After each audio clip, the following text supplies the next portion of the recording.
Bonjour. Aujourd'hui, on se penche sur les toutes premières années de la vie du prophète Mohammed, paix et bénédiction sur lui.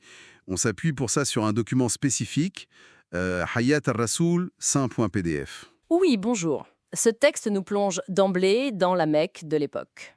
Une Mecque décrite comme très vivante, c'est ça? Exactement. Un centre bouillonnant, avec ses marchés, ses maisons en argile. Et puis, bien sûr, au centre de tout ça, la Kaaba. La Kaaba, présentée comme un lieu de prière dédié à Allah. C'est ça. Un lieu ancestral, un point de repère spirituel fondamental dans le récit. Alors, notre objectif aujourd'hui, c'est de décrypter un peu les moments clés, les traits de caractère qui ressortent de ce document pour ces jeunes années. Et ça commence fort, avec l'année de l'éléphant. Ah oui, l'année de l'éléphant. Le texte raconte qu'une armée avec des éléphants, ce qui devait être assez impressionnant, a tenté de détruire la Kaïba. Une attaque directe. Oui, mais, et c'est là que le récit prend une tournure particulière, l'attaque échoue. D'après le texte, c'est grâce à de petits oiseaux, les ababiles, Des oiseaux, hein. oui, envoyés par Allah, qui auraient lancé des petites pierres, des pierres d'argile durcies, mettant l'armée en déroute. C'est vraiment présenté comme une protection divine manifeste de la Kaïba. Une protection divine, et c'est justement cette année-là, si j'ai bien suivi le document, que Mohammed naît à la Mecque. Tout à fait, la même année. Et le texte n'occulte pas les difficultés, hein. Il perd son père avant sa naissance. Et sa mère aussi, assez jeune. Oui, sa mère, Amina, il la perd alors qu'il est encore enfant.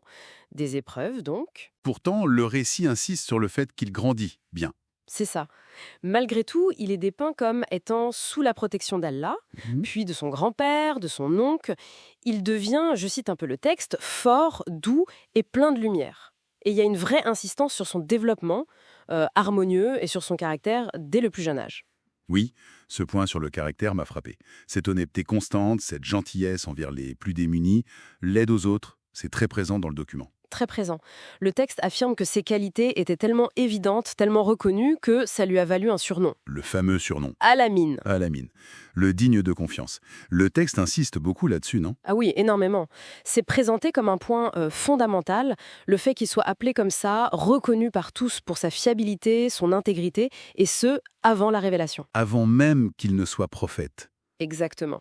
C'est comme si cette confiance, cette réputation impeccable était la base sur laquelle tout allait se construire ensuite. C'est vraiment un élément central de la narration de ce document. D'accord. Et puis, le temps passe, et vers 40 ans, il y a un changement. Le texte parle de retraite. Oui, des moments de solitude.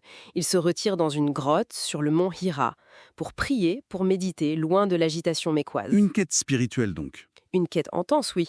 Et c'est là, dans cette grotte, que se produit l'événement majeur. La première révélation. L'ange Jibril. C'est ça. Le document décrit la visite de l'ange Jibril, porteur d'un message d'Allah, et les tout premiers mots révélés, d'après ce texte. C'est cet ordre, lire.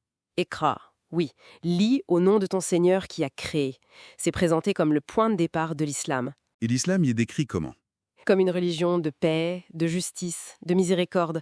L'accent est vraiment mis sur ces aspects-là, et sur l'importance de la connaissance, de la lecture, dès le premier mot. Donc si on essaye de synthétiser ce que ce document met en avant sur ces années formatrices, on a quoi? La véracité, l'honnêteté à la mine. Oui, absolument.